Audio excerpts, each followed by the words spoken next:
Hello, Story Wilson with RSW Solutions. Today we're going to go over some of the steps necessary to get an ELM 327 based hardware device working in your Windows environment. So the 4DCAN software tool was specifically designed to work with Ford Land Rover vehicles. And one of the design goals was to use the most inexpensive based hardware. So the end consumer doesn't end up paying a lot for a proprietary piece of hardware that took hundreds of hours to develop.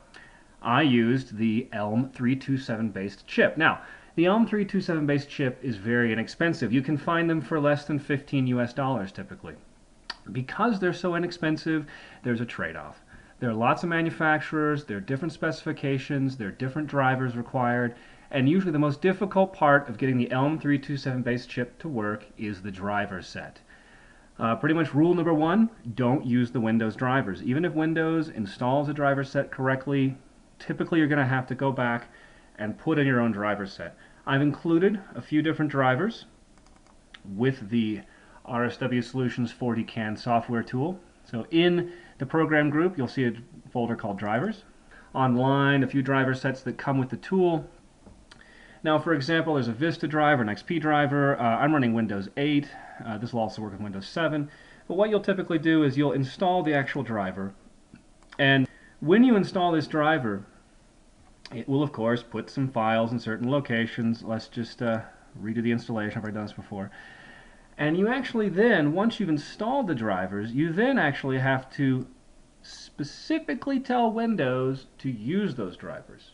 You cannot rely on Windows to automatically use these new drivers. You have to specifically tell Windows to use them.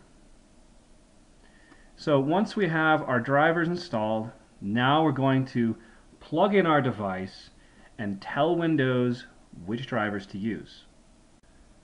When we plug in the USB device, we should get a USB enumeration sound. That's the Windows 8 USB enumeration sound. The next step you want to do is go to the Windows Device Manager. This is where you spend most of your time. You'll want to right-click on My Computer and go to Manage. It's the same for Windows 7 and Windows XP. You'll get the Computer Management Console up here, and then we'll go to the Device Manager. Into the Device Manager, you'll see Ports. This is where your ELM 327 based chip will enumerate to. And usually you'll get a yellow warning sign on this item inside the list. If you do, you want to right click on it and you're going to want to update the driver. Now in this case it's going to look a little different for Windows 7, Windows XP, Windows 8, but the general idea is the same. You want to browse the computer and you want to look for something that says manually install the driver. Now you can go to where the actual driver was installed by browsing on your computer, or you can pick from a list of devices. Now, here is a list of devices, and you can also say have disk and browse to where those drivers were installed. Or you can choose your list here. Now, I know that this is the right driver, and we're just going to go ahead and click on it.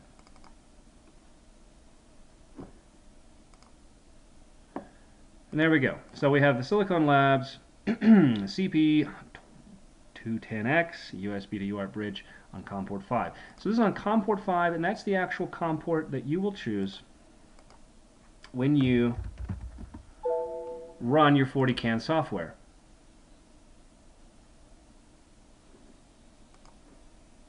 You'll actually choose COM port 5.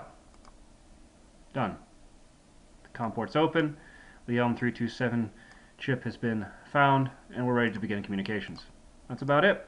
So just remember, make sure to install the drivers, and then manually tell Windows what driver to use, and then you should be okay. And if you check in your Windows Device Manager, then you'll actually see if this device is being detected properly or not, and if you have to manually specify drivers. And that's it. Hopefully you'll be able to get this ELM 327 chip working. I know some people have trouble.